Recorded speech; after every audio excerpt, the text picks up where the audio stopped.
இப்படி மகேஷ் பாபு நடித்த ஒக்கடு படத்தை தமிழில் ரீமேக் செய்து கில்லி என்கிற திரைப்படத்தில் விஜய் அவர்கள் நடிக்க தவறி இருந்தால் மாஸ் ஹீரோ என்கிற பட்டம் அவருக்கு கிடைத்திருக்குமா, அல்லது தெரிந்த வேலையை மட்டும் பார்த்தால் போதும் சினிமா எல்லாம் கஷ்டம் என்று நினைத்திருந்தால் கணக்காளராக வேலை பார்த்து கொண்டிருந்த விஜய் சேதுபதி அவர்களுக்கு மக்கள் செல்வன் என்கிற பட்டம் தான் கிடைத்திருக்குமா? இப்படி ஒரு சில நடிகர்களின் வாழ்க்கையில் திருப்பு முனையாக இருந்த திரைப்படங்கள் என்னென்ன என்பதை தெரிந்து கொள்ள இன்றைய காணொளியை தவறாமல் பாருங்கள்.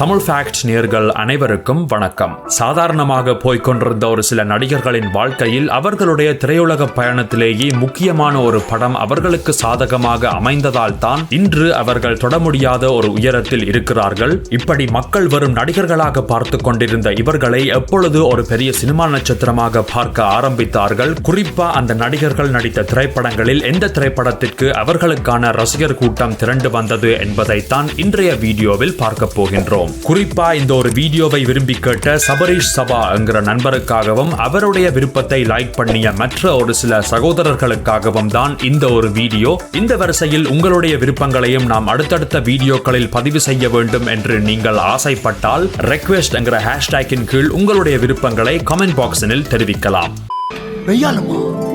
இந்த வரிசையில் நாம் முதல் பார்க்க போவது மக்கள் செல்வன் என்று எல்லோரினாலும் பாசத்துடன் அழைக்கப்பட்டு வரும் விஜய் சேதுபதி அவர்களை பற்றிய ஒரு சில விஷயங்கள். சாதாரணமான ஒரு கணக்காளராக வேலை பார்த்து கொண்டிருந்த இவர் சினிமா மேல் வைத்திருந்த ஒரு ஈர்ப்பினால் தான் இருந்த வேலையை விட்டுவிட்டு நடிக்க வந்தார். ஆரம்பத்தில் குறும்படங்களில் மட்டும் காட்சியளித்த இவர் பின்பு புதுப்பேட்டை, வெண்ணிலா கபடி குழு போன்ற திரைப்படங்களில் சின்ன சின்ன கதாபாத்திரங்களில் நடித்தது உங்களில் சில பேருக்கு தெரிந்திருக்கும். குறிப்பா பாலு மகேந்திரா அவர்களின் சிஷியனான சீனு ராமசாமி அவர்களின் தென்மேற்கு பருவ காற்று என்கிற படம் மூலமாக இவர் ஒரு ஹீரோவாக அறிமுகமாகி இருந்தாலும் விஜய் சேதுபதியுடைய வித்தியாசமான நடிப்பினால் அவருக்கென்று தனியாக ஒரு ஸ்கிரீன் பிரசன்ஸினை ஏற்படுத்தி கொடுத்த படங்கள் 2 படங்கள். இப்படி விஜய் சேதுபதி நடித்த 2 படங்கள் எந்த படங்கள் என்பதுதான் இன்றைய கேள்வி. இந்த கேள்விக்கு பதிலளிக்க நான் உங்களுக்கு 10 வினாடிகள் டைம் தருகிறேன். அதுக்குள்ள உங்கள் பதில்களை கீழே கமெண்ட் பண்ணுங்கள். Starting now.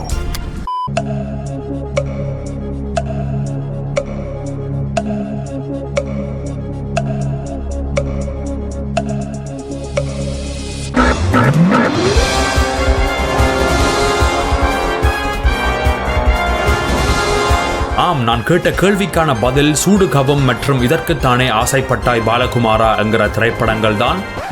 குறிப்பா இந்த 2 திரைப்படங்களும் தான் அவருடைய வாழ்க்கையை புரட்டி போட்டது என்று கூட சொல்லலாம். அந்த அளவிற்கு வருடத்திற்கு 2 படம் என்று நடித்துக் கொண்டிருந்த இவருக்கு சூடுகவும், இதற்குத்தானே ஆசைப்பட்டாய் பாலகுமாரா போன்ற படங்கள் வழியான அடுத்த வருடமே 8 திரைப்படங்களில் நடிக்கும் வாய்ப்பு இவருக்கு கிடைத்திருந்தது. அடுத்து பள்ளிக்கூட மாணவன் கதாபாத்திரத்தில் நடித்தாலும் இன்று கூட இளமையாய் தெரியும் தனுஷ் அவர்கள். இவருக்கு காதல் கொண்டேன் என்கிற திரைப்படமே ஒரு நல்ல பெயரை வாங்கி கொடுத்திருந்தாலும் இவருடைய முழு திறமையை வெளியே கொண்டு வந்து தேசிய விருது பெறும் அளவிற்கு தனுஷ் அவர்களை கொண்டு போனது ஆடுகளம் என்கிற திரைப்படம் தான். இந்த படம் தான் இவருடைய திரையுலக வாழ்க்கையிலேயே ஒரு திருப்புமுனையாக அமைந்திருந்தது. அதே போல் ஹாலிவுட், பாலிவுட் அளவிற்கு இவரை பிரபலமாக்கிய வைதிஸ் கொலவரி என்கிற பாடல் இன்று கூட உலகத்தில் உள்ள எல்லா மூலைகளிலும் கொண்டாடப்பட்டு வருகிறது. இப்படி சூர்யா மாதிரி கலராகவும் அருண் விஜய் மாதிரி பல்காகவும் இவர் இல்லாவிட்டாலும் நடிப்பதற்கெல்லாம் திறமை இருந்தால் போதும் என்பதற்கு தனுஷ் அவர்கள் சரியான ஒரு உதாரணம் என்று கூட சொல்லலாம்.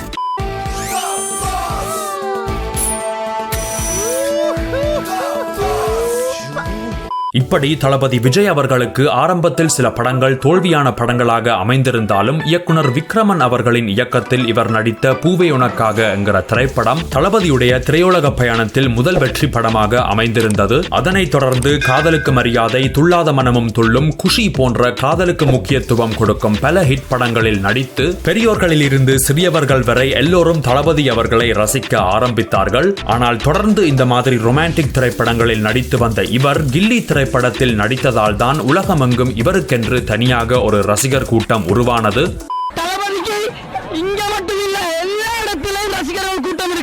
இதில் என்னதான் கில்லி என்கிற திரைப்படம் மகேஷ் பாபு நடித்த ஒக்கடு படத்துடைய ரீமேக்காக இருந்தாலும் தெலுங்கு ரசிகர்களினாலும் ஒரு ரீமேக் படத்தை இந்த அளவிற்கு கொண்டாட வைத்த பெருமை விஜய் அவர்களுக்கு மட்டுமே போய் சேரும். அதே போல் தல என்று பாசத்துடன் எல்லோரினாலும் அழைக்கப்பட்டு வரும் அஜித்குமார் அவர்களுக்கும் ஆரம்பத்தில் நிறைய தோல்விகளை சந்தித்த பிறகுதான் ஆசை என்கிற படம் கை கொடுத்தது. அதற்கு பிறகு வெளியான காதல் கோட்டை, வாலி போன்ற படங்கள் தான் இவருக்கு பெரிய ஒரு திருப்பு முனையாக அமைந்திருந்தன. ஆனால் இப்படி என்னதான் ஒரு சில பேருக்கு ஒரு சில படங்களினால் அவர்கள் கடினமாக உழைத்ததற்கு ஏற்ற அங்கீகாரம் கிடைத்திருந்தாலும் ஒரு காலத்தில் கொடி கட்டி பறந்து பல பேருடைய கனவு நாயகனாக இருந்த பிரசாந்த், அபாஸ் போன்ற நடிகர்களுக்கு அவர்களுக்கு ஏற்ற திரைப்படங்கள் அமையாமல் போனது ஒரு வருத்தப்பட வேண்டிய ஒரு விஷயம்தான். இருந்தாலும் காலத்துக்கு அழியாத ஒரு சில திரைப்படங்களை இவர்கள் எங்களுக்கு தந்தது ஒரு சில தயாரிப்பாளர்களுக்கும் திரையரங்கு உரிமையாளர்களுக்கும் முகத்தில் ஒரு சந்தோஷத்தை ஏற்படுத்தி கொடுத்தது உண்மையிலேயே பாராட்டக்கூடிய ஒரு விஷயம். இப்படி எத்தனையோ கஷ்டங்களை சந்தித்து அவர்களுக்கு சாதகமாக அமைந்த சில படங்களின் வரிசையில் யாரையாவது நான் இந்த வீடியோவில் சொல்ல தவறு இருந்தால் அதை கீழே கமெண்ட் பண்ணுங்கள்.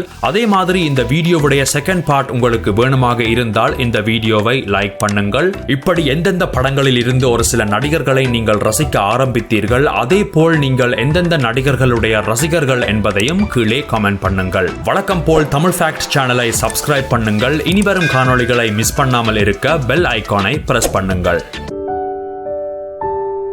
என்ன வேலை? என் வீட்டுக்குள்ள வந்து ஓடியாரா? நீ எங்கேயா போன? இந்த விளக்கு ரிப்பேரா போச்சு, சரி பண்ணிட்டு வந்தேன். தெரிஞ்சு பண்ணியா தெரியாம பண்ணியா? தெரிஞ்சுதான் பண்ணேன். உள்ள போய் புடி.